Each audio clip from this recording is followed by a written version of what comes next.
Avant de commencer l'histoire, dites-nous d'où vous regardez en laissant un commentaire ci-dessous.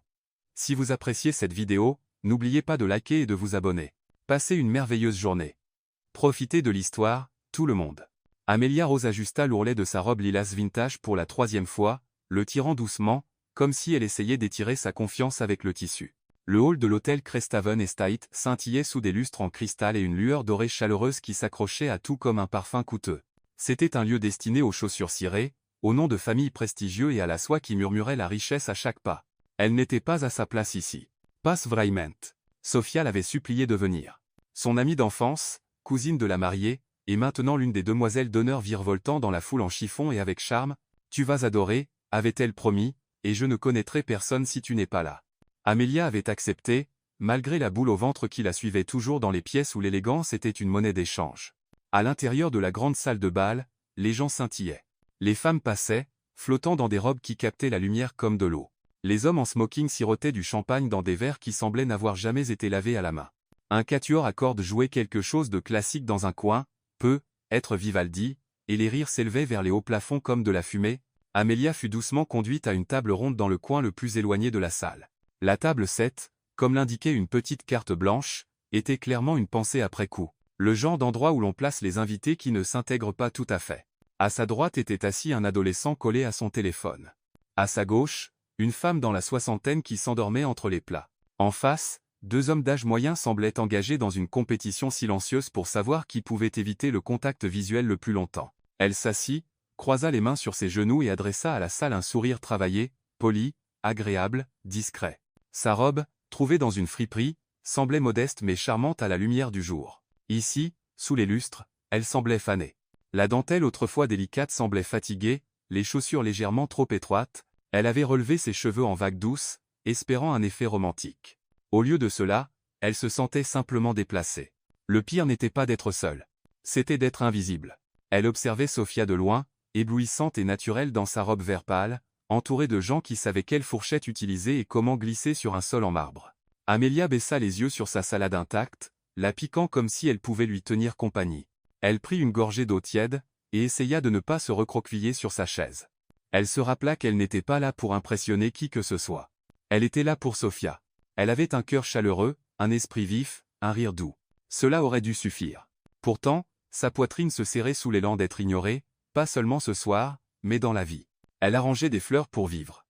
Aider les autres à célébrer leurs moments les plus beaux, puis disparaissait discrètement une fois les pétales tombés. C'était devenu son rythme. S'épanouir pour les autres, se faner en silence.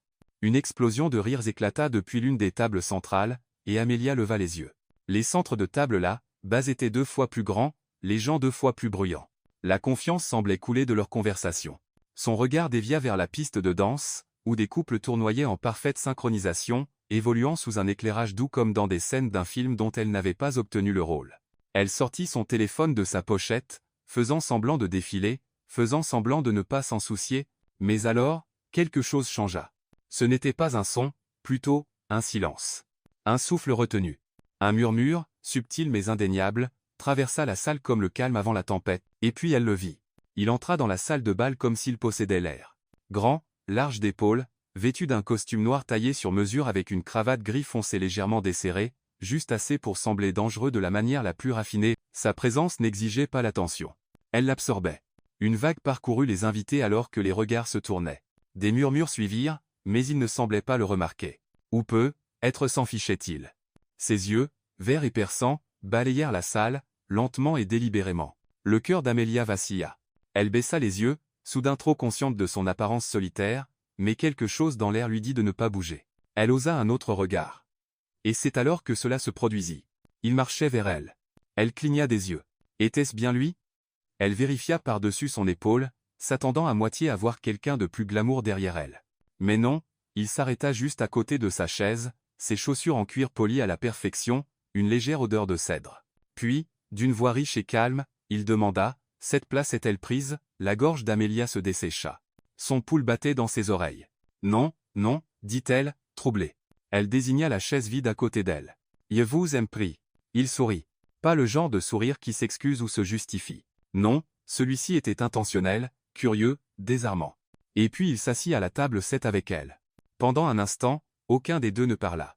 Le reste de la salle de bal continuait de bourdonner, mais Amelia avait l'impression qu'ils étaient sortis de cet univers, dans un endroit plus calme, un espace qui ne suivait pas les règles des lustres et du champagne.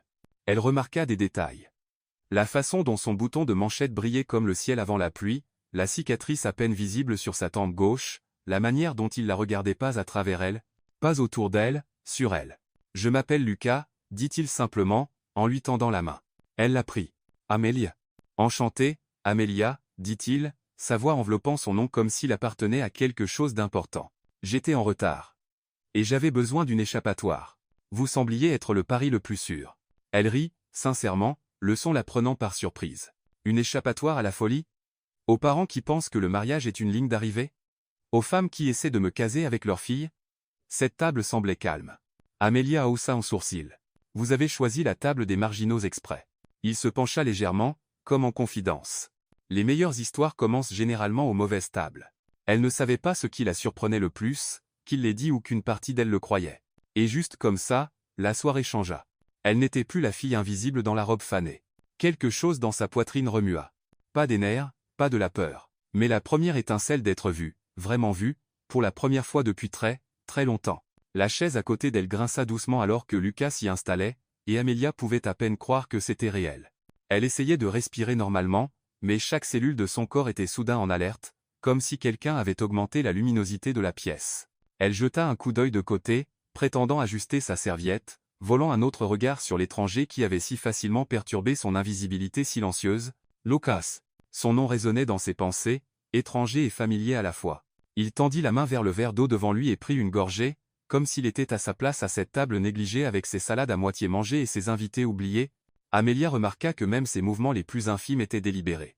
Ses doigts étaient forts, ses ongles soigneusement coupés. Un homme qui faisait attention. Elle s'éclaircit doucement la gorge. « Alors, vous n'êtes pas fan des festivités principales ?»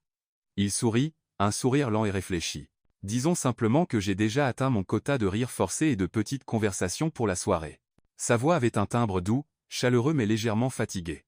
Amélia inclina la tête, intriguée. « Et pourtant, vous êtes ici à un mariage. »« Le mariage de mon meilleur ami » précisa-t-il. « Je ne pouvais pas le manquer. Mais je ne me suis pas inscrit pour le comité de mise en couple ou les propositions d'affaires entre les plats. »« Vous avez eu des propositions d'affaires à un mariage ?» demanda-t-elle, haussant un sourcil. « Oh, oui, dit-il avec un petit rire. Un type a essayé de me montrer un deal immobilier sur son téléphone pendant que nous portions un toast à la mariée. » Amélia rit, un rire vrai et sans retenue qui secoua ses épaules. « C'est tragique. »« Exactement, » dit Lucas, en la regardant. « C'est pourquoi je suis venu chercher un autre type de conversation, et vous voilà. » Hunty. Il y avait quelque chose dans la manière dont il le disait. Pas flirtant, pas exagéré, juste sain personnali, comme s'il voulait vraiment être là. Comme si ce moment n'était pas un hasard. « Vous pourriez être déçu, » dit Amélia légèrement. « Je ne suis qu'une fleuriste traînée ici par sa meilleure amie. Je ne trouve pas ça décevant du tout, » répondit-il. « D'ailleurs, j'aime les fleurs. » Elle sourit, ses doigts effleurant le bord de son verre d'eau. « Vraiment? Vous avez grandi entouré de fleurs? » En fait, ma mère avait une serre. Principalement des orchidées. Elle jurait qu'elles avaient des humeurs. Elle n'a pas tort, dit Amélia, une étincelle s'allumant dans sa poitrine. C'est vrai. Certaines fleurissent mieux quand on leur parle. D'autres veulent juste de l'espace. Lucas se pencha légèrement, posant un coude sur la table. Que faites-vous quand l'une refuse de fleurir du tout? De la patience, dit-elle sans hésiter. Et un peu de foi. Leurs regards se croisèrent alors, juste une seconde de trop, et Amélia sentit quelque chose changer. La musique, le tintement des verres, les bavardages tout s'estompa en arrière-plan. « Puis-je vous poser une question ?» dit Lucas après un temps. « Bien sûr. Vous asseyez-vous toujours à la table du coin pour rendre le reste de la pièce comme s'il manquait quelque chose ?» Elle rougit, surprise par le compliment inattendu. « Vous ne me connaissez même pas. »« J'essaie, » dit-il simplement. « Mais je suis déjà content d'être arrivé en retard. » Si. Elle ne savait pas quoi répondre à cela. Ce n'était pas souvent que quelqu'un la voyait si directement, comme si sa présence n'était pas seulement remarquée, mais appréciée. La plupart des gens regardaient à travers elle, au-delà d'elle. Lui ne faisait ni l'un ni l'autre. « Où était votre place censée être ?» demanda-t-elle, essayant de garder une voix stable. Il haussa les épaules. « Devant, à côté du marié. Mais il ne me manquera pas pendant 1 heure ou 2. Vous êtes un témoin. Coupable, dit-il, souriant à nouveau. Et coupable de désertion. C'est assez risqué. Ça en vaut la peine, je pense. » Leur conversation dériva vers des échanges doux et curieux. Il lui demanda quelles étaient ses fleurs préférées. Elle parla de la façon dont les pivoines lui donnaient l'impression que le printemps pouvait recommencer. Il lui raconta un voyage dans les Highlands écossais où il s'était perdu et avait fini par prendre le thé avec la femme d'un berger. Ils rirent des mariages, des toasts maladroits, du fait que tous deux avaient failli partir tôt ce soir-là, mais aucun ne l'avait fait. Le temps, comme la musique, semblait tourner en cercle doux autour d'eux. Plus ils parlaient, moins Amelia remarquait le reste de la salle de bal. Elle cessa de se recroqueviller sur sa chaise. Sa colonne vertébrale se redressa, sa voix s'adoucit et se réchauffa. À un moment, un serveur s'approcha et tenta de murmurer quelque chose à l'oreille de Lucas. « Monsieur Sterling, la famille demande. » Lucas leva une main. « Dites-leur que je suis exactement là où je veux être. » Le serveur hésita, puis hocha la tête et s'éloigna. Amelia cligna les yeux. « Monsieur Sterling. » Lucas exhala. « Oui. Je suppose qu'il est juste d'expliquer. Je m'appelle Lucas Sterling. Je dirige une entreprise.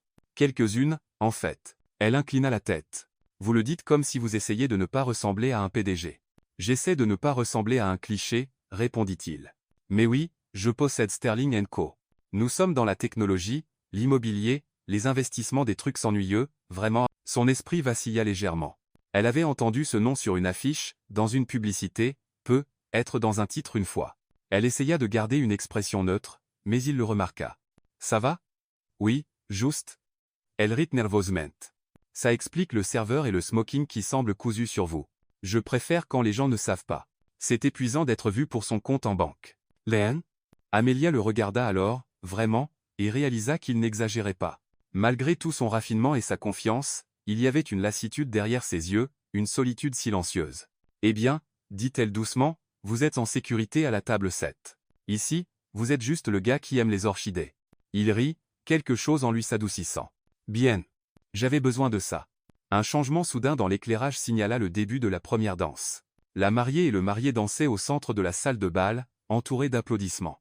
Amelia les observa, la robe de la mariée flottant comme un nuage, le marié murmurant quelque chose qui la fit sourire. Lucas se tourna vers elle. « Vous dansez ?» Elle cligna des yeux. « Pas très bien. »« Parfait. »« Moi non plus. » Il se leva et lui tendit la main. Pas insistant, pas ostentatoire, juste ouvert. « Je ne marcherai pas sur vos orteils, » promit-il. Son cœur battait fort. Elle n'avait pas dansé depuis des années. Pas dans une salle comme celle-ci, pas avec un homme comme lui. Mais quelque chose en elle dit oui. Elle prit sa main, et tout changea. La piste de danse était une scène lumineuse, sous 1000 petites lumières. Amelia se tenait juste au-delà du bord doré, ses doigts encore enveloppés dans ceux de Lucas. Sa prise était chaude, confiante, mais pas exigeante. Il ne la tirait pas. Il attendait qu'elle choisisse. Elle hésita un instant de plus, son cœur battant dans ses oreilles, puis fit un pas en avant, puis un autre. Il la guida doucement sur la piste, leurs pas en synchronie, bien qu'aucun des deux n'ait dit un mot. La musique passa à une mélodie lente, presque obsédante, une pièce pour violoncelle enveloppée de notes de piano douces. Autour d'eux, les couples se mouvaient dans des rythmes fluides et pratiqués, mais Amelia était à peine consciente des autres. Tout ce qu'elle sentait était la main de Lucas reposant légèrement sur sa taille, son autre main guidant la sienne avec une attention surprenante. « Vous vous débrouillez mieux que vous ne m'aviez averti, » murmura-t-il, sa voix assez proche pour remuer les fins cheveux près de son oreille. Elle sourit nerveusement. « C'est parce que vous ne me marchez pas dessus. »« Pas encore. » taquina-t-il. Ils rirent, et quelque chose s'ouvrit entre eux. Pas de manière dramatique, mais doucement, comme l'écartement lent des rideaux après des années d'obscurité, le genre de rire qui fait se souvenir à votre corps ce que c'est d'être léger à nouveau. Alors qu'ils dansaient, Amelia osa lever les yeux dans les siens. Ils étaient plus verts sous les lumières de la salle de bal, comme de la mousse touchée par le soleil. Et il la regardait, droit dans les yeux, pas la salle, pas les autres danseurs, pas son reflet dans le sol poli, mais elle, comme si elle était le centre de son attention, comme si elle comptait. « Alors, dit-il, inclinant la tête. Amelia la fleuriste. Dites-moi quelque chose que vous n'avez jamais dit à personne lors d'un mariage. » Elle cligna des yeux. C'est très spécifique. Fusionnée avec une table ronde dans le coin le plus reculé de la salle, Amelia Rose sentit le poids de l'invisibilité s'alléger, ne serait-ce qu'un instant. La table 7, comme l'indiquait la petite carte blanche, était un refuge pour les marginaux, un coin où les attentes sociales semblaient s'effacer. À sa droite, un adolescent pianotait frénétiquement sur son téléphone, inconscient du monde autour de lui. À sa gauche, une femme âgée somnolait doucement, son souffle léger ponctuant le silence. En face, deux hommes d'âge moyen évitaient soigneusement de croiser leurs regards, comme s'ils jouaient à un jeu tacite d'indifférence. Amelia, elle, posa ses mains sur ses genoux, offrant à la salle un sourire poli, un sourire qu'elle avait perfectionné au fil des années, discret, aimable, ne demandant rien, Sa robe, une trouvaille de friperie, avait un charme modeste à la lumière du jour, mais ici, sous les lustres étincelants, elle semblait ternie.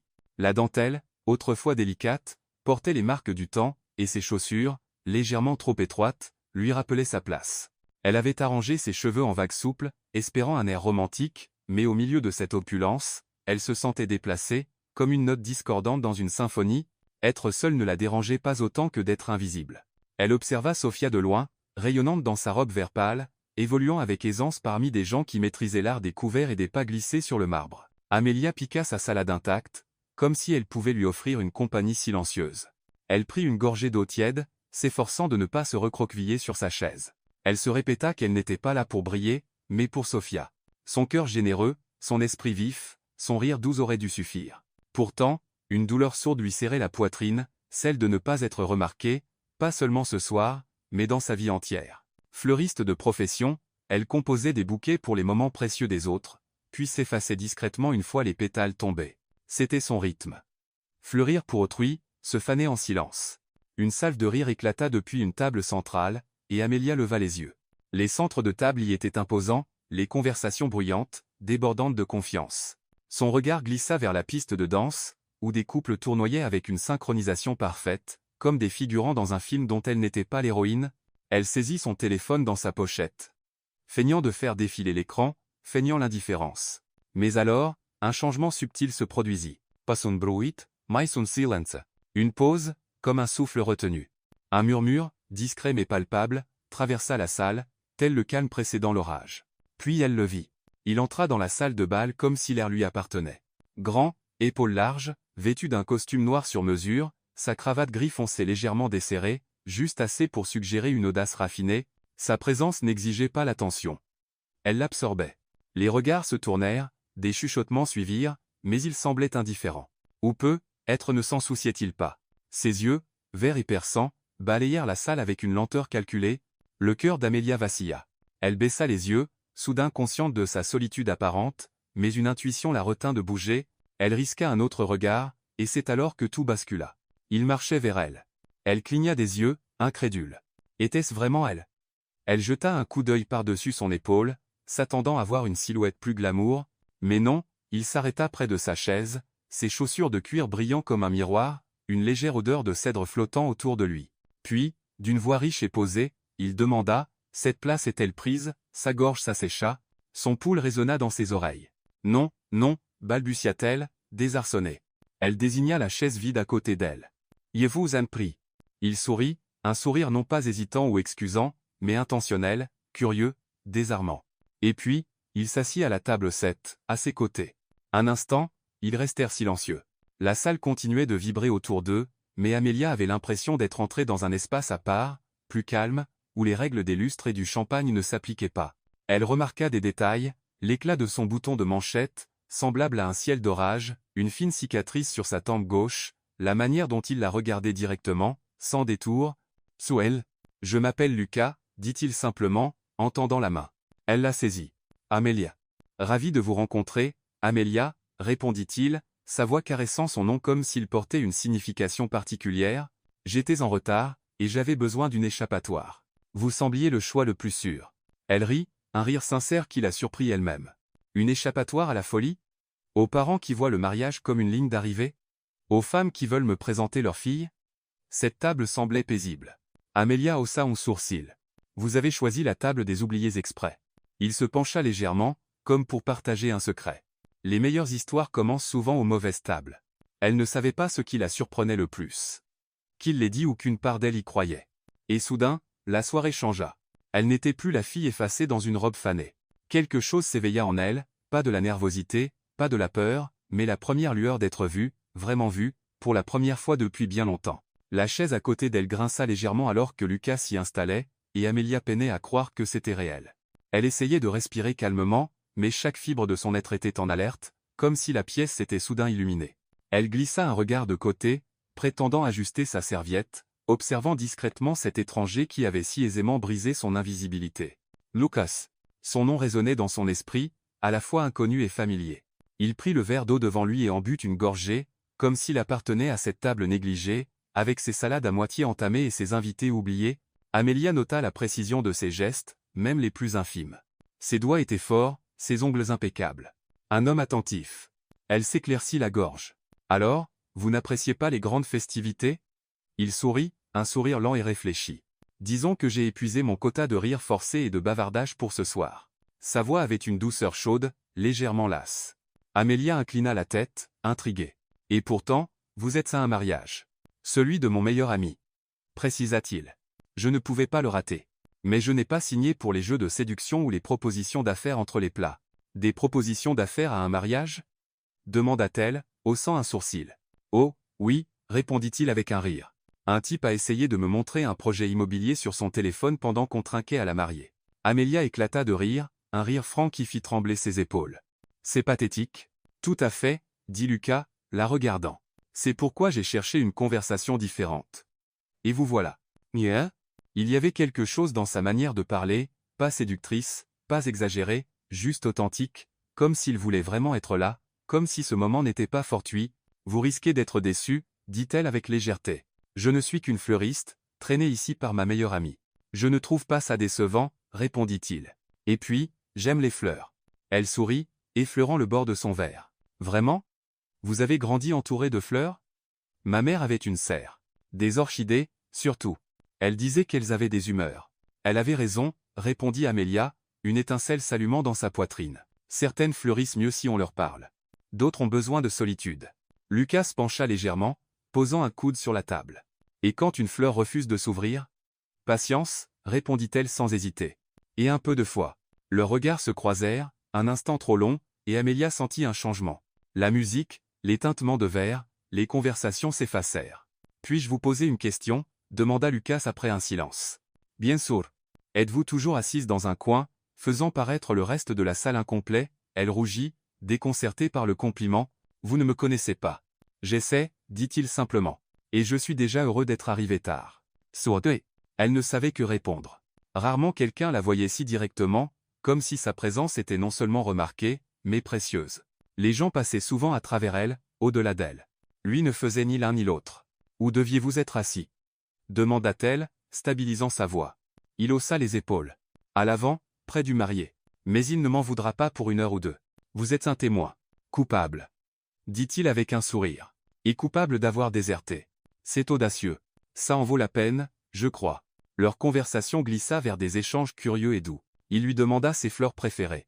Elle parla des pivoines, de leurs promesses de printemps renouvelées. Il raconta une escapade dans les Highlands écossais, où, perdu, il avait partagé un thé avec l'épouse d'un berger.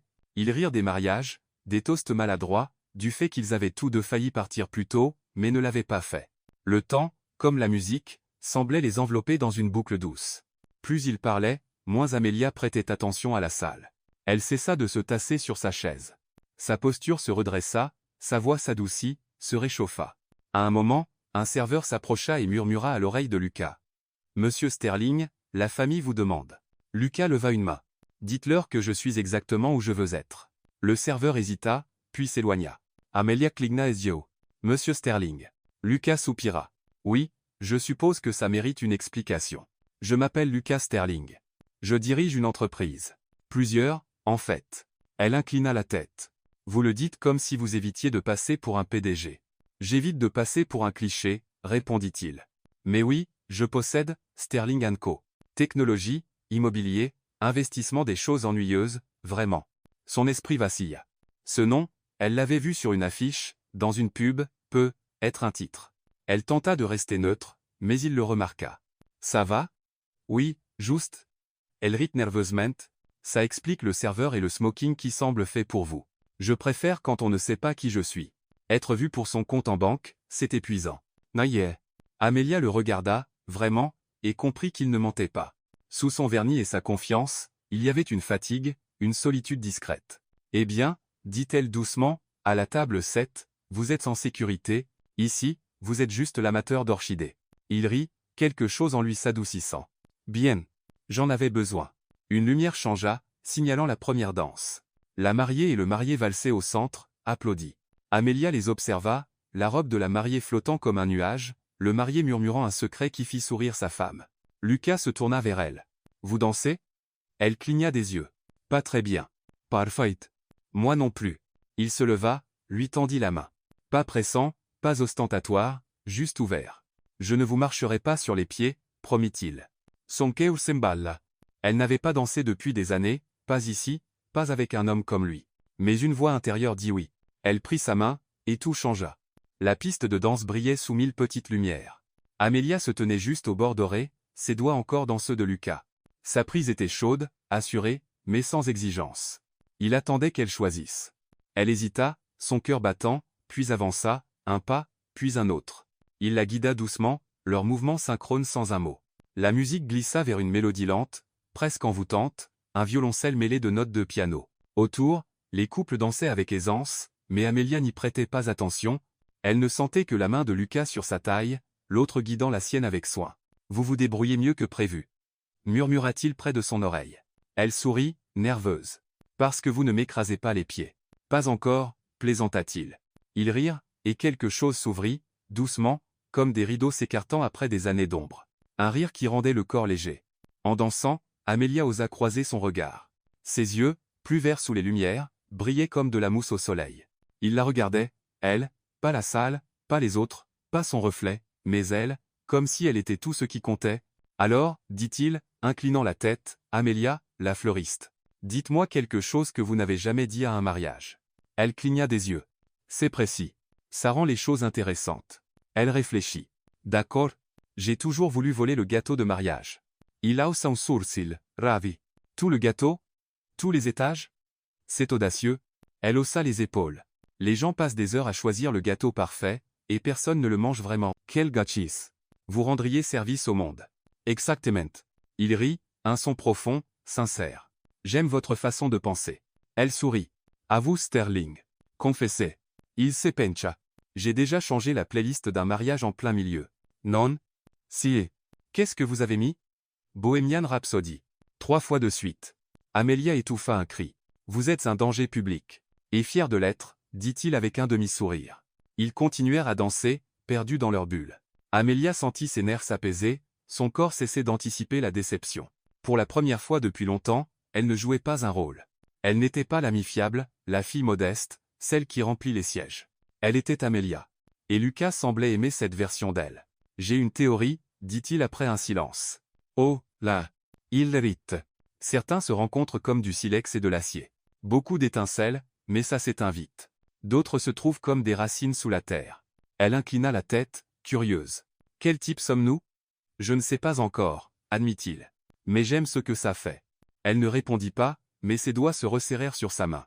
La chanson s'éteignit, remplacée par un air plus vif. Lucas recula légèrement, réticent à lâcher. On continue? Demanda-t-il. Elle regarda autour. On a survécu à une chanson sans catastrophe. Mieux vaut arrêter là. Bonne remarque, dit-il, lui offrant son bras comme un gentleman. On bat en retraite? Ils retournèrent à la table 7, désormais étrangement familière. Le verre d'eau d'Amelia restait intact. Sa salade, encore moins appétissante. Mais rien de tout cela n'avait plus d'importance.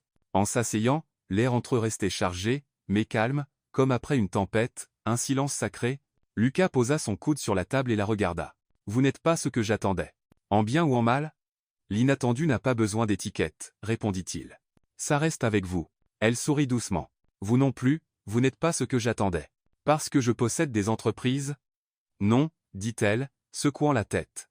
Parce que vous vous asseyez à des tables comme celle-ci alors que vous pourriez être n'importe où. Il sembla l'étudier un instant, son expression indéchiffrable. Puis il dit doucement. Je m'assois là où je trouve quelque chose qui vaut la peine de rester. Cela la frappa plus fort qu'elle ne voulait l'admettre. Elle baissa les yeux, chassant une miette imaginaire sur la nappe. Vous savez, continua-t-il, c'est étrange. J'ai passé des années à entrer dans des salles comme celle-ci, pleines de gens, de bruit, de performances, et je n'ai jamais autant voulu rester qu'en ce moment. Amelia leva les yeux. Son regard n'avait pas bougé. Il était toujours sur elle. Une chaleur étrange se répandit dans sa poitrine. Elle aurait dû être méfiante, sur la défensive, mais la sincérité de ses paroles, sa retenue, rendait difficile de garder ses barrières. Que se passe-t-il ensuite? Demanda-t-elle, mi-taquine, mi-curieuse. Lucas se pencha en arrière, pensif. Eh bien, je vous proposerai un dîner. Un vrai? Avec une vraie conversation et moins de paillettes? Elle rit. Ça me semble bien. J'aimerais ça. Moi aussi. Ils restèrent silencieux un instant, un silence plein, chargé de possibilités. Puis, Quelqu'un appela le nom de Lucas de l'autre côté de la salle. C'était le marié, agitant la main, visiblement curieux de savoir où il avait disparu.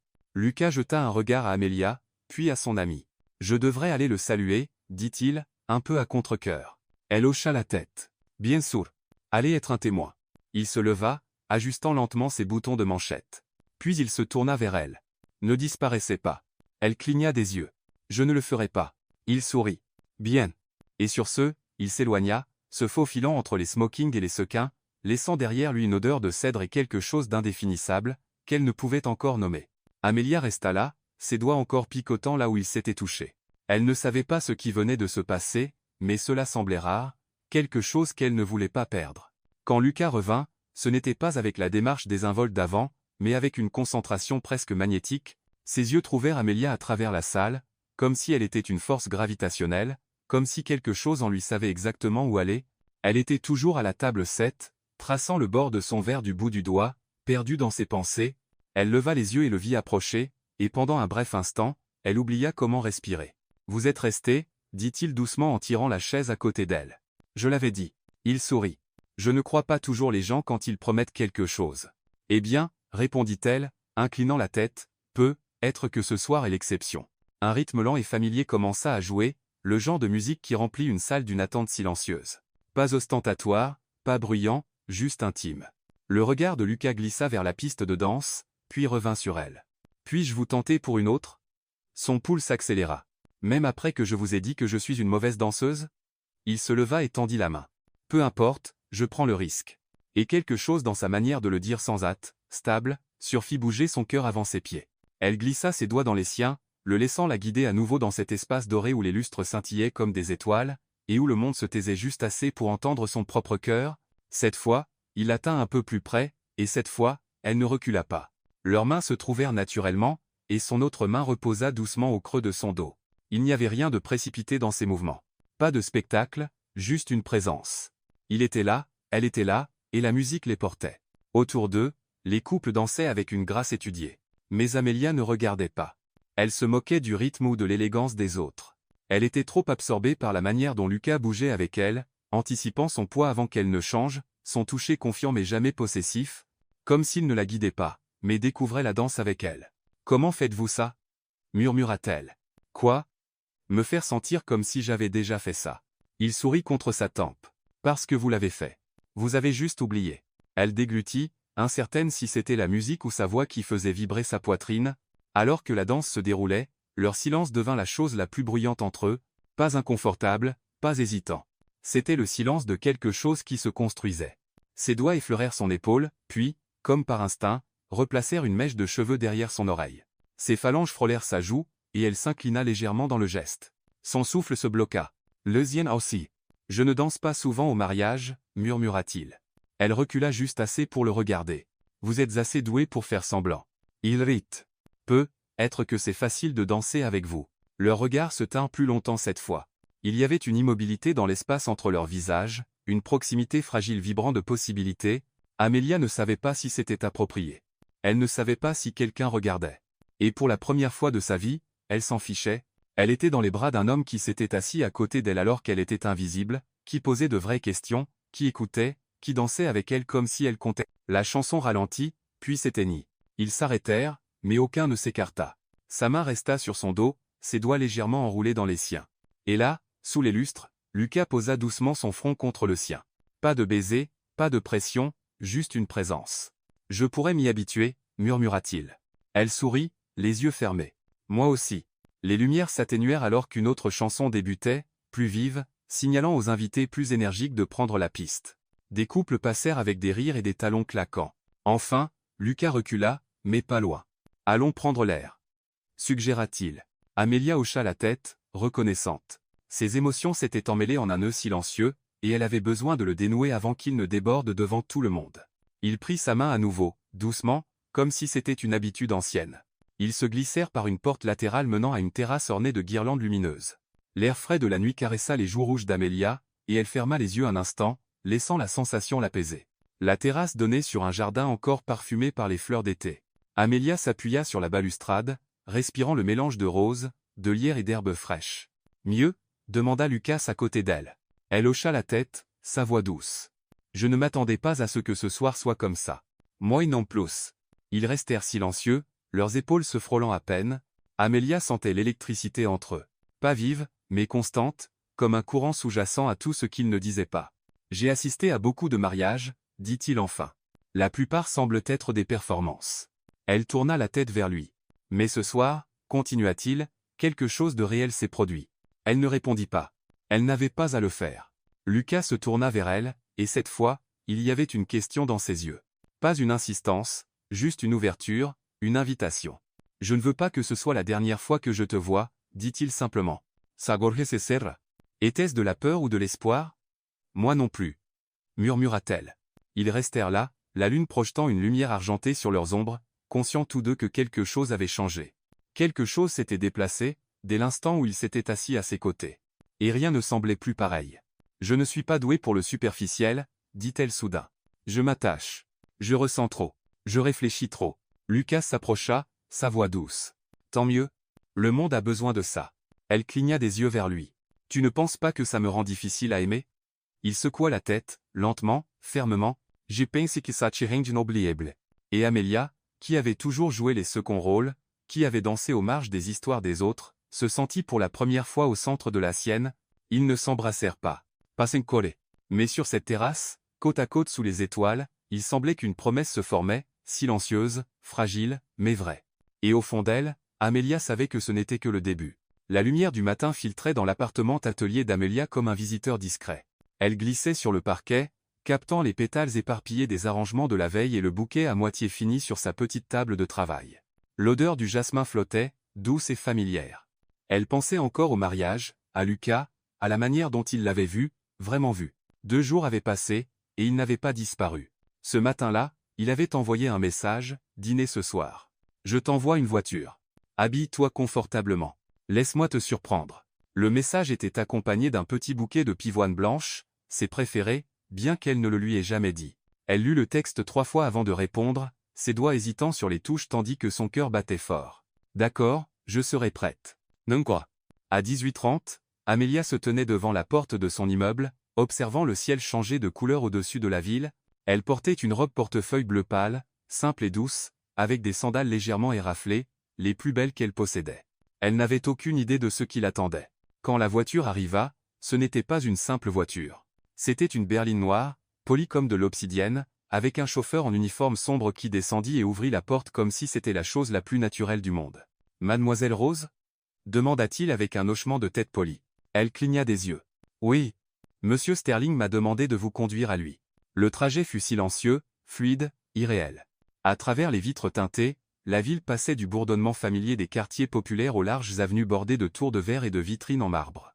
Les trottoirs s'éclaircissaient, les voitures devenaient plus élancées, les passants plus raffinés. Ses doigts se crispèrent légèrement sur sa pochette. Quand la voiture s'arrêta, le chauffeur ouvrit à nouveau la porte avec la même grâce calme. Amelia descendit sur le trottoir et leva les yeux. Ils étaient devant un grand bâtiment moderne à la façade miroir qui s'étirait vers les nuages. À l'entrée, un portier hocha la tête et ouvrit la porte avant qu'elle ne puisse la toucher.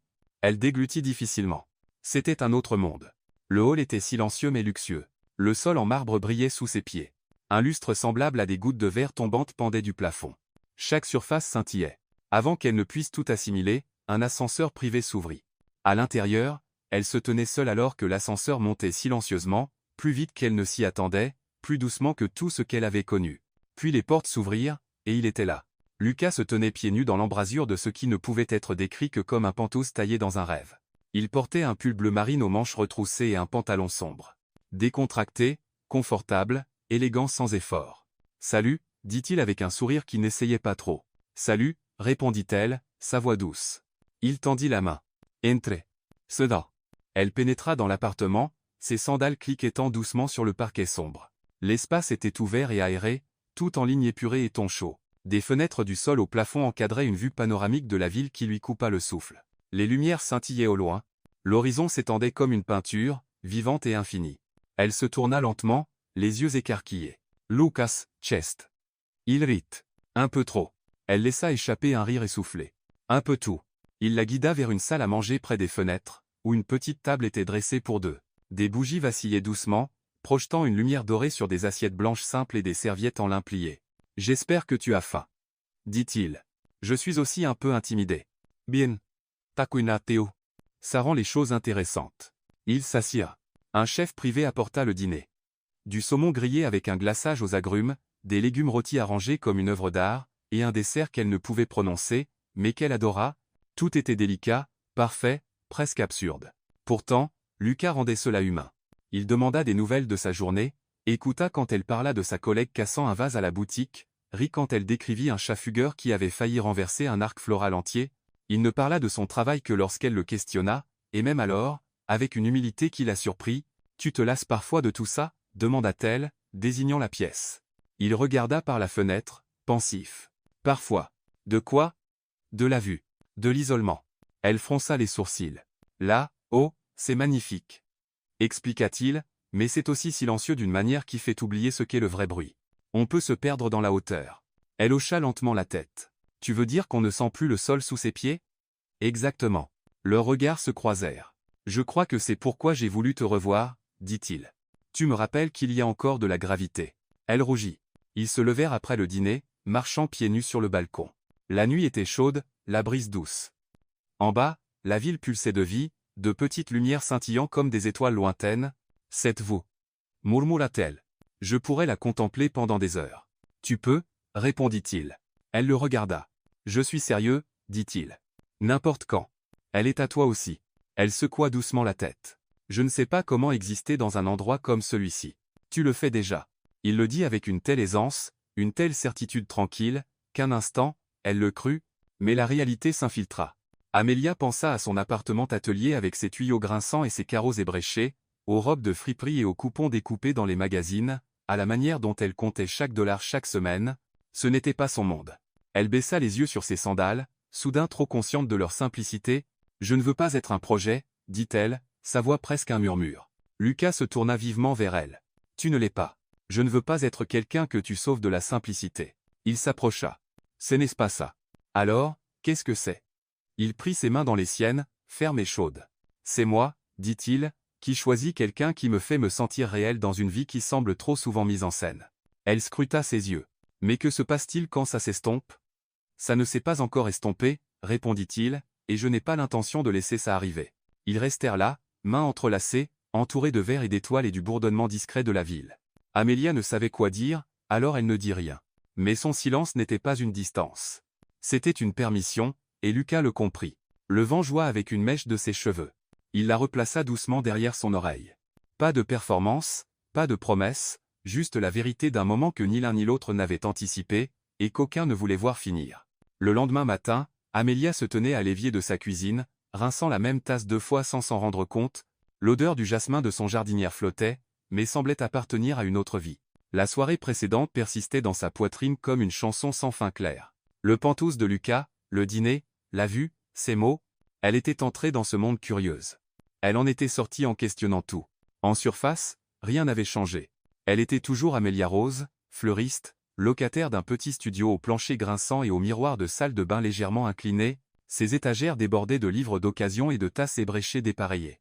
Elle éteignait encore le chauffage les nuits plus chaudes pour économiser, utilisait toujours le même récipient pour son déjeuner depuis l'université, mais quelque chose en elle avait bougé, car maintenant elle savait exactement à quoi ressemblait la vie au-dessus des nuages, ce que ça faisait de marcher sur des sols de marbre et de siroter un vin choisi par un sommelier dont elle ne pouvait prononcer le nom. Elle avait touché la soie d'un monde qui n'était pas le sien. Et cela avait laissé des empreintes. À la boutique, tout semblait plus bruyant, plus aigu. Le claquement des ciseaux, le froissement du papier, le grincement de la porte du réfrigérateur. Tout irritait plus que d'habitude. Sa collègue Clara le remarqua. « Ça va ?» demanda-t-elle, enroulant un ruban autour d'un vase de tulipes. « Ishita. Juste fatigué. Tu as l'air. » dit Clara sans méchanceté. « Longue nuit ?» Amélia offrit un petit sourire distrait. « On peut dire ça. » Elle n'en dit pas plus. Comment expliquer que son cœur était coupé en deux, une moitié tournoyant encore sous l'intimité des mots de Lucas, l'autre alourdi par l'écho de ses propres doutes. Ce soir-là, Lucas envoya un nouveau message. « Puis-je te voir demain ?» Elle tapa, effaça, tapa à nouveau. « Enfin. Oui. Ma. » Le lendemain soir, il vint la chercher lui-même. Pas de service de voiture. Juste Lucas en jean foncé et veste en cuir usé, appuyé nonchalamment contre une Aston Martin argentée devant la boutique. « Tu as l'air. Il fit une pause, souriant. Den oui. Elle leva les yeux au ciel mais sourit. Tu es en retard. À la mode, dit-il, ouvrant la portière passager pour elle. Ils quittèrent la ville, la musique basse, la conversation plus légère qu'à l'accoutumée. Lucas raconta des anecdotes de ses années universitaires, comme la fois où il s'était retrouvé enfermé dans une cave à vin lors d'une collecte de fonds et avait dû appeler sa sœur depuis un téléphone fixe pour être secouru. Elle rit, reconnaissante pour cette simplicité, reconnaissante qu'il n'essaie pas de l'impressionner ce soir. Ils arrivèrent dans un petit restaurant niché entre des arbres sur une colline tranquille, avec des bougies scintillant à chaque fenêtre et une cheminée crépitant derrière le bar. Chaleureux, intime, humain. Elle soupira, soulagée. Mais lorsque l'hôtesse les accueillit, Amélia nota une légère pause quand elle prononça le nom de Lucas, un redressement de posture, un changement de ton, comme si quelque chose s'était enclenché, et soudain, ils n'étaient plus juste un couple en rendez-vous. Ils étaient ses invités. Ils furent placés près du feu. Le menu n'affichait pas de prix. La carte des vins était dans un livre relié de cuir. Amélia passa ses doigts sur les couverts, soudain hyper consciente de l'étrangeté de tout cela. Il les remarqua. Ça va? Demanda-t-il doucement. Elle sourit trop vite. Bien sûr. Mais la vérité la rongeait. Ce n'était pas juste le restaurant. C'était tout. La déférence du serveur envers Lucas, les regards des autres clients, le parfum d'une eau de Cologne qu'elle ne pouvait nommer, la pression discrète d'essayer d'appartenir à un lieu avec son propre langage.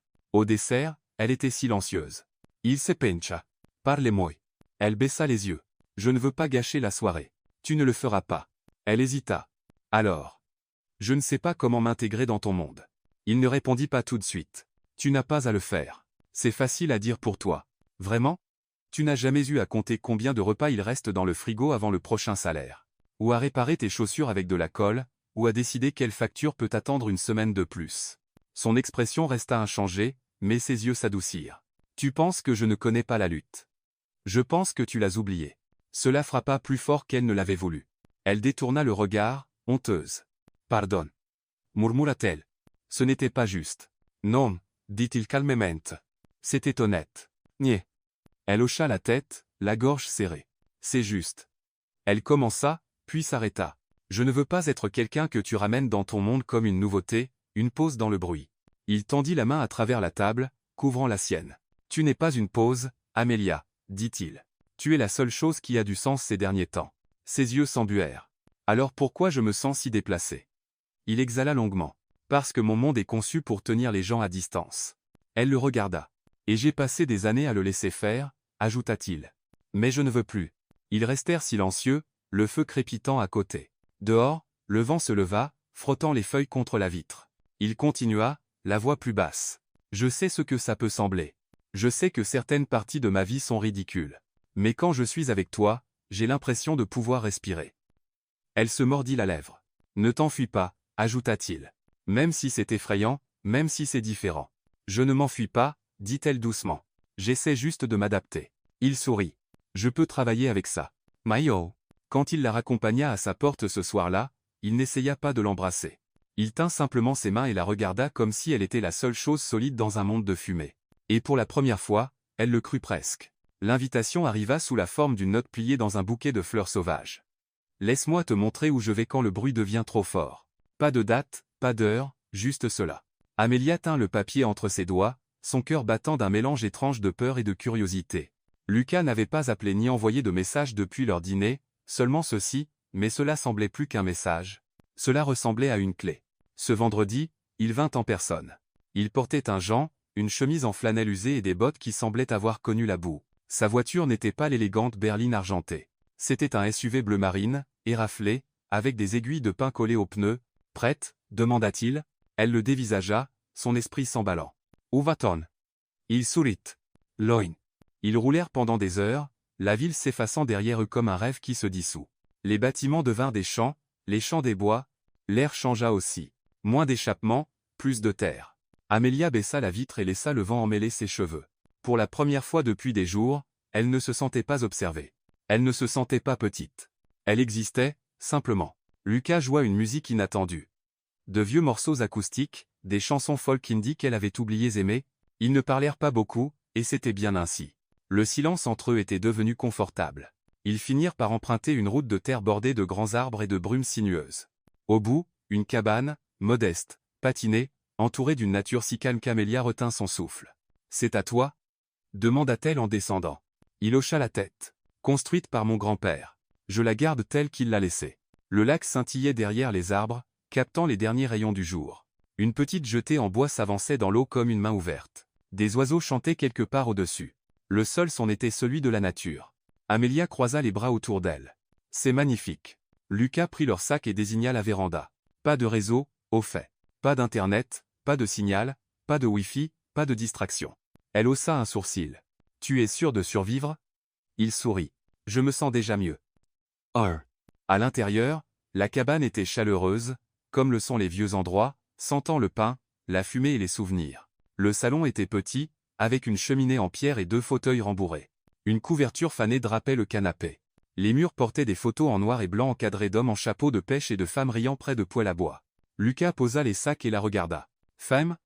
Je pourrais manger. Il cuisina maladroitement. Mais il insista pour faire des grilled cheese au feu, et Amelia ne put s'empêcher de rire face à son expression frustrée alors que le pain noircissait légèrement. Ne dis rien, prévint-il. Yenon sera espace. Quand ils s'assirent enfin, jambes croisées sur le sol, assiette sur les genoux, Lucas lui tendit un sandwich avec un sourire fier. Brûlé à la perfection, déclara-t-il. Elle prit une bouchée. Croustillante. Audacieux. Il hocha la tête solennellement. Exactement mon intention. Oh oui. Plus tard, ils se blottirent près de la cheminée, les flammes projetant des ombres sur les murs de rondins. Amelia posa sa tête contre l'accoudoir du canapé, les pieds repliés sous elle. Lucas était assis en face, coude sur les genoux, regardant le feu comme s'il détenait des réponses. « Tu viens vraiment ici seul ?» demanda-t-elle. Il hocha la tête. Chaque fois que les choses deviennent trop bruyantes. Qu'est-ce qui devient bruyant? Les attentes. Les gens. La voix dans ma tête qui tient les comptes. Elle inclina la tête. Les comptes? Il la regarda. Le succès vient avec des règles. Continuer à grandir. Continuer à prouver. Ne pas montrer de faiblesse. Ne pas ralentir. Et ici, personne ne connaît mon nom. Je comprends pourquoi tu aimes cet endroit, dit-elle. C'est honnête. Il sourit. C'est tout l'intérêt. Paulina. Amelia fixa les feux. Le crépitement de la suie lui rappela les hivers de son enfance, assise près de son père par des nuits froides, avec des chaussettes dépareillées et des histoires sur les étoiles. Cela faisait longtemps qu'elle n'avait pas ressenti quelque chose d'aussi réel, d'aussi brut. Ils ne parlèrent pas pendant un moment, se contentant de respirer le silence. Ce fut Lucas qui le rompit. « Tu veux savoir la vérité ?» Elle le regarda. « Je venais ici pour être seule. Maintenant, je pense que je viens pour me rappeler qui j'étais avant que tout ne devienne compliqué. » Elle hocha lentement la tête. « Et qui était-ce » Il rit. Un garçon avec les genoux écorchés qui pensait que l'argent pouvait tout réparer. « Et alors ?» Il croisa son regard. Non? L'honnêteté de sa voix brisa quelque chose en elle.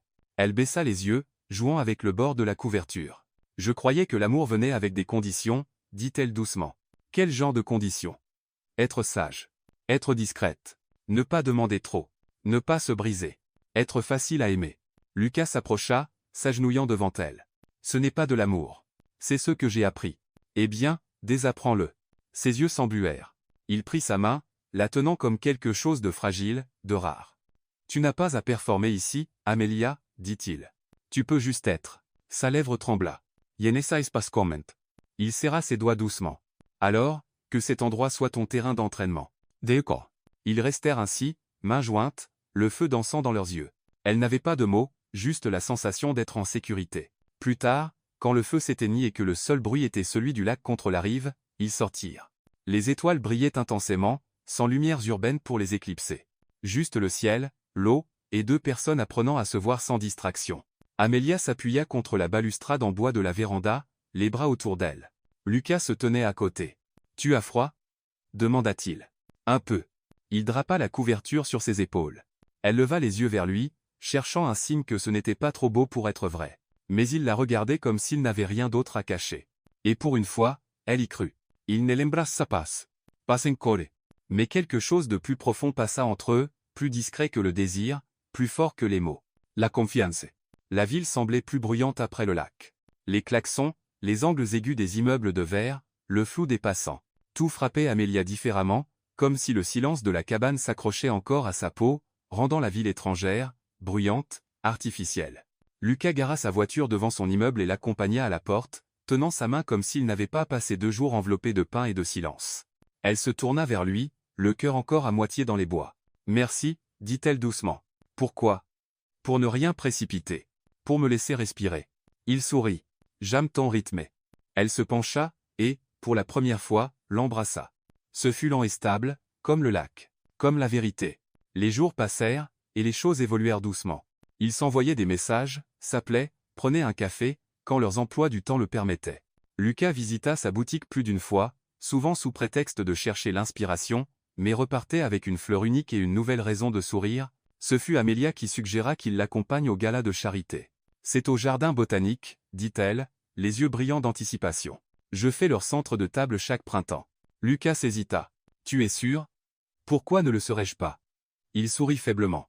Parce que ma présence a tendance à changer la température d'une pièce. Un peu de chaleur ne me dérange pas, répondit-elle. Ce soir-là, elle portait une robe bleu nuit empruntée à la nièce de son patron. Elle soulignait sa taille et coulait comme de l'eau à chaque mouvement. Elle attacha ses cheveux en un chignon lâche, laissant quelques mèches tomber, adoucissant son visage. Lucas la retrouva devant la salle, vêtue d'un costume gris anthracite sans cravate, élégant sans effort. Tu as l'air. Commença-t-il? Ne dis pas jolie. Taquina-t-elle? Je voulais dire époustouflante. Ses joues rougirent. C'est acceptable. Il lui offrit son bras. On y va? Le gala se tenait sous une canopée de lumière scintillante, nichée parmi des parterres de roses et des sentiers soignés. Les serveurs portaient des plateaux de champagne et d'amuse-bouche fumés. La musique jouait doucement, classique. Au début, tout semblait magique jusqu'à ce que ça ne le soit plus. Amélia le remarqua par vagues, subtiles d'abord. Une pause dans une conversation quand elle approchait. Le regard qu'une femme jeta sur ses chaussures avant de sourire trop gentiment. Le nom de Lucas circulant comme une monnaie. Sterling, pouvoir, argent. Certains hochaient la tête poliment, mais avec méfiance, quand on la présentait. D'autres demandaient d'où elle venait avec ce ton qui signifiait « Que faites-vous? À qui appartenez-vous » Elle répondait avec grâce, mais les questions persistaient comme un parfum qui ne lui allait pas. Quand Lucas s'éloigna pour prendre un appel, un homme en costume bleu marine s'approcha. « Vous devez être la fleuriste » dit-il avec un sourire étudié. Amelia Klingnaes-Joe. C'est moi. J'ai vu votre travail. De beaux arrangements. Merci.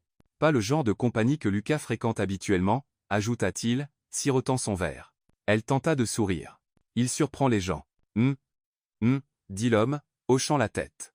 En effet. Puis il s'éloigna. L'échange dura moins de 30 secondes, mais il resta gravé. Plus tard, de retour à ses côtés, Lucas remarqua le changement en elle. Ça va? Demanda-t-il, effleurant son bras. Elle hocha la tête, mentant trop facilement. Bien. Ils dansèrent. Il la tenait comme si personne d'autre ne comptait, mais elle sentait tous les regards. Et quand la soirée s'acheva et qu'il la déposa, elle ne l'embrassa pas, se contentant de serrer sa main et de dire « Merci pour ce soir ». Le lendemain matin, Lucas entra en trompe dans son bureau, la mâchoire serrée. « Tu lui as parlé » lança-t-il, claquant la porte. Son partenaire, Henry Langston, leva les yeux de son ordinateur. « Bonjour à toi aussi. Ne détourne pas. » Toi s'approcher Amélia. Langston haussa un sourcil. « Au gala ? Je me suis juste présenté. Tu l'as mise mal à l'aise. » J'ai fait une observation, répondit Langston. Elle est charmante et totalement hors de son élément. Les yeux de Lucas s'assombrirent. Ce n'est pas à toi de juger. Henry Saos. Tu as travaillé dur pour cette marque, Lucas. Pour ta réputation. Une erreur publique, une mauvaise impression, et nous devrons répondre aux investisseurs. Les mains de Lucas se crispèrent. Tu penses qu'elle est un risque? Je pense qu'elle est un rappel à la réalité. Lucas le fixa. Alors peut-être que la réalité a besoin d'un ajustement, dit-il, et il partit sans un mot de plus. Amélia n'eut pas de nouvelles de Lucas ce soir-là, ni le lendemain. Elle ne paniqua pas immédiatement. Mais le silence faisait écho. À la boutique de fleurs, elle se surprenait à vérifier son téléphone trop souvent. Chez elle, elle repassait chaque moment du gala en boucle, se demandant si elle avait manqué quelque chose, dit quelque chose de mal, porté la mauvaise tenue, trop souri, pas assez souri. Avait-elle enfreint une règle invisible? Quand Lucas finit par appeler, sa voix était lourde. « Puis-je te voir » demanda-t-il. « Oui. » Ils se retrouvèrent dans un café discret, niché dans une rue calme. Il avait l'air fatigué. Elle aussi. Il ne perdit pas de temps. « Ils m'ont parlé » dit-il. « Qui ? » « Mes partenaires, mon conseil d'administration. Ils pensent que je suis distrait. » Elle déglutit. « À cause de moi. » Il ne répondit pas tout de suite. « Je n'ai pas honte de toi, Amélia, » dit-il enfin. « Mais ils pensent que tu ne corresponds pas à l'image. » Elle cligna des yeux. « Et toi, tu penses ça ?» Il secoua la tête. « Je pense qu'ils ont tort. Mais ils ont du pouvoir. » « Oui. Alors, qu'est-ce que ça veut dire pour nous ?» Il la regarda. « Vraiment. Ça veut dire qu'on va devoir choisir ce qui compte le plus, eux ou ça? Un silence passa. Je peux supporter les chuchotements, dit-elle. Je peux supporter les regards, mais je ne veux pas être considéré comme ton erreur. Tu ne l'es pas. Alors bats-toi pour moi. Je le fais déjà. Elle tendit la main vers la sienne. Il la serra forte. Le monde n'allait pas leur faciliter la tâche. Mais aucun des deux n'était prêt à lâcher. Passenkole. La clochette au-dessus de la porte tinta doucement lorsque Lucas entra dans la boutique de fleurs. Ce n'était pas grandiose. Ce n'était même pas particulièrement ordonné. Des seaux de fleurs fraîches bordaient le sol. Des rubans s'échappaient de tiroirs ouverts. Une petite radio jouait une vieille chanson d'amour en fond, légèrement désaccordée. L'air sentait la lavande, l'eucalyptus et le soleil. Et Lucas Sterling, millionnaire, investisseur, fils des tours de verre et des plafonds de salle de réunion, s'arrêta. Il n'était pas habitué à ce genre de beauté. C'était calme, brut, personnel. Derrière le comptoir, Amélia leva les yeux. Elle ne sourit pas tout de suite, se contentant de soutenir son regard. « Tu es venu, dit-elle. Tu m'as demandé de me battre, répondit-il. C'est ici que ça commence. Un sourire lent se dessina sur son visage. Alors prends un tablier. Oh! Clara, la collègue d'Amélia, faillit laisser tomber un vase lorsqu'on lui présenta Lucas. Vous êtes ce Lucas Sterling? Demanda-t-elle, les yeux écarquillés. Il hocha la tête modestement, déjà à moitié couvert de taches vertes. Apparemment. Vous possédez des costumes faits d'argent ou quelque chose comme ça? Il rit. Juste des vestes hors de prix. Vous en voulez une? Je veux votre tranche d'imposition. Amélia gémit. Clara. Quoi? Je suis accueillante. Ils passèrent la matinée à assembler des bouquets. Lucas, étonnamment, suivait bien les instructions une fois qu'il avait cessé d'essayer de coordonner les couleurs en fonction des cours de la bourse. Amélia l'observait attentivement. Il ne faisait pas semblant. Il posait des questions. Il se salissait les ongles. Il attachait des rubans de travers, mais sincères. À un moment, il brandit un petit arrangement de tulipes et de marguerites. C'est tordu, dit-il. C'est charmant. Tu veux dire affreux? Je veux dire que ça ressemble à quelque chose fait par quelqu'un qui s'en soucie. Il la regarda. Alors je le prends. Elle l'hérite. Et juste comme ça, la lourdeur du gala commença à se dissiper. Cet après-midi-là, Lucas resta pour le déjeuner. Pas de réservation, pas de sushi sur un toit. Un petit restaurant de pizza du quartier où le patron connaissait le nom d'Amélia et apportait des nœuds d'ail gratuits. Ils s'assirent dans une banquette en cuir rouge et raflé, avec des serviettes en papier et des sodas dans de grands gobelets en plastique. Amélia plia sa part de pizza en deux, comme toujours. Lucas tenta de faire pareil et finit avec du fromage sur son poignet. « Tu es très courageux, taquina-t-elle. »« J'aime vivre dangereusement, » répondit-il, léchant la sauce de son pouce. Leurs rires se mêlèrent au cliquetis des assiettes et au brouhaha ambiant. Pour la première fois depuis des semaines, aucun d'eux ne ressentait le besoin d'expliquer qui ils étaient. Ils étaient, tout simplement. Lucas s'adossa, ses yeux s'adoucissant. « Je vois pourquoi tu aimes cet endroit. » Elle inclina la tête. « À cause de la pizza? À cause de la façon dont les gens te regardent, continua-t-il, pas parce qu'ils veulent quelque chose. Pas parce qu'ils attendent que tu sois autre chose que toi-même. Son souffle et ses coince. C'est imbliant, ajouta-t-il, et ancrant, et, honnêtement, un peu addictif. » Elle sourit, et il tendit la main pour prendre la sienne à travers la table. Pas d'éclat, pas de public, juste du vrai. Plus tard, de retour à la boutique, Amélia lui montra la réserve. Ce n'était pas glamour, juste des étagères de vases, des fleurs séchées, un frigo bourdonnant dans un coin. Mais là, loin des clients, elle s'ouvrit comme jamais auparavant. « C'est ici que je viens quand j'ai besoin de réfléchir, » dit-elle. « Quand j'ai besoin de me rappeler que le désordre peut être beau. » Il s'appuya contre l'encadrement de la porte. « C'est ce que tu penses qu'on est? Désordonné? » Oui, hocha-t-elle, mais d'une bonne façon. Il s'approcha. « Tu sais, j'ai passé des années à faire en sorte que tout paraisse sans effort. Les costumes, les discours, les chiffres. Mais c'est du travail. Un travail épuisant, calculé. » Elle le regarda. Les yeux doux. « Et ici, continua-t-il, je ne veux pas être parfait. Je veux juste être assez. » Elle tendit la main vers la sienne. « Tu l'es déjà. » Il exhala, et quelque chose de lourd quitta ses épaules. Ce soir-là, ils se promenèrent dans le quartier d'Amélia. C'était bruyant d'une autre manière, des enfants sur des trottinettes, de la musique s'échappant des fenêtres ouvertes, des voisins saluant depuis leur balcon. Ils s'arrêtèrent sur un banc dans un parc, sous un arbre illuminé par des guirlandes lumineuses. « C'est ici que j'ai grandi, » dit Amélia, pointant un immeuble en briques décolorées, 3e étage, une salle de bain, sans histoire. « Tes parents? Partis maintenant. » Mais il faisait de chaque mètre carré un foyer. Lucas resta silencieux. « J'avais honte de ça, » ajouta-t-elle, « d'où je viens, de ce que je n'avais pas. » Il se tourna vers elle. « Tu ne devrais pas. Je ne le suis plus, » Parce que maintenant je sais ce que signifie vraiment avoir. Et c'est quoi? Elle le regarda. L'amour, la sécurité, des gens qui te voient. Il ne répondit pas. Il la serra simplement dans une longue étreinte silencieuse sous les lumières. De retour dans son appartement, ils s'assirent en tailleur sur le sol, partageant des biscuits et du vin rouge bon marché dans des tasses. Lucas jeta un œil autour de l'espace réduit. Ses livres empilés de travers, son vieux canapé avec un pied plus court que les autres, les polaroids épinglés au mur. Ce n'était pas élégant, ce n'était pas symétrique, mais c'était à elle. Et il se surprit à tomber amoureux de chaque recoin. Tu sais, dit-il, j'ai été dans des centaines de maisons plus chères que celle-ci. Elle haussa un sourcil. Évidemment. Mais celle-ci est plus chaleureuse. Probablement le radiateur coincé en marche. Il ritait. Non, c'est toi. Elle baissa les yeux, soudain timide. Il tendit la main et toucha sa joue. Tu n'as pas besoin de lustre, de personnel ou de déclaration, dit-il. Tu illumines une pièce par ta présence. Et je n'avais pas réalisé à quel point la mienne était sombre avant que tu n'entres. Sagorge se serre. Tu le penses vraiment? Murmura-t-elle. Chaque mot. Nya. Ils restèrent dans le silence qui suivit, un silence plein, sûr, entier, et pour une fois, aucun d'eux ne sentit le besoin de prouver quoi que ce soit. L'invitation revint, mais cette fois, ce n'était ni des fleurs ni une note pliée. C'était Lucas lui-même. Il se présenta à la boutique d'Amélia un jeudi après-midi ordinaire, tenant un panier de pique-nique et arborant un sourire en coin. « Viens avec moi » demanda-t-il. Elle cligna des yeux. « Maintenant » ? Pas de téléphone, pas d'attente, juste toi et moi. Elle regarda Clara, qui articula en silence. « Vas-y. » Alors, elle y alla. Le trajet jusqu'au lac semblait différent cette fois. Pas de nervosité, pas de supposition, juste de l'anticipation. Ils ne parlèrent pas beaucoup. Ce n'était pas nécessaire. Les arbres se penchaient de la même manière. La route de terre serpentait comme avant.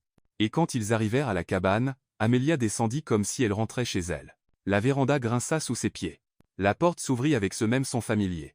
Mais quelque chose avait changé. La cabane était doucement transformée. Des bougies scintillaient dans des bocaux en verre disposés sur les rebords de fenêtres. Des guirlandes lumineuses étaient tendues sur les poutres de la véranda, brillant d'une lueur douce et dorée.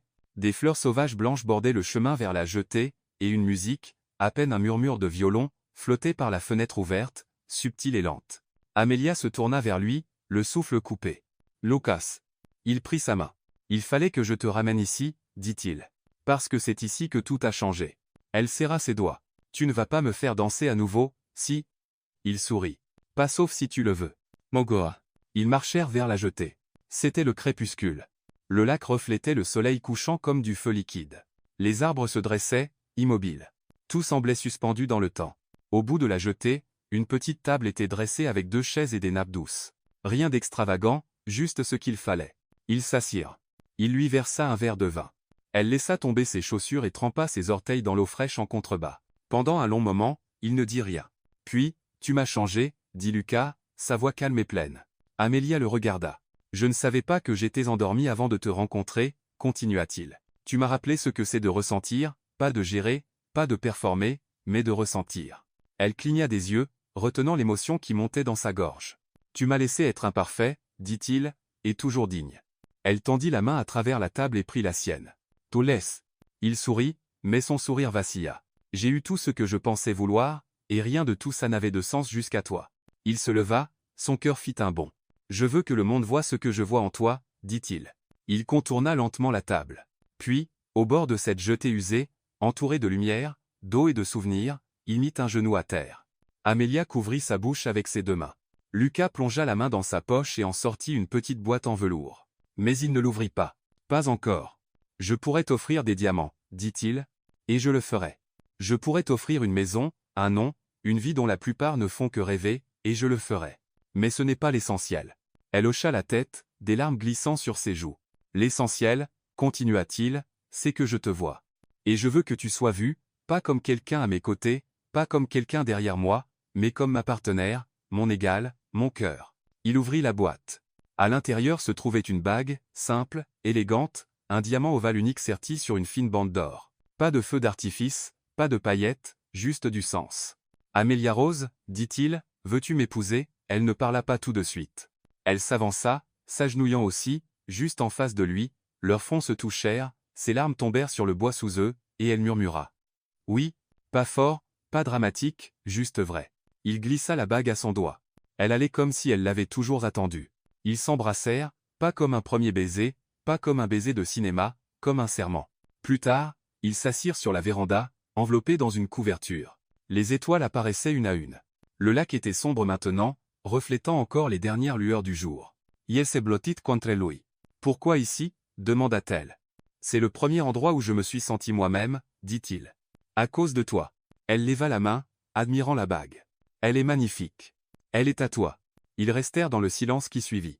Et dans cette quiétude, aucun d'eux ne douta de ce qui suivrait. Pas parce que ce serait facile, mais parce qu'ils avaient trouvé quelque chose de rare, quelque chose que ni l'argent, ni le pouvoir, ni les opinions ne pouvaient reproduire, le sentiment d'appartenir l'un à l'autre. L'église était petite. Pas du genre qu'on trouve dans les magazines ou les blogs de mariage exotiques, elle avait des bancs grinçants et une peinture blanche écaillée.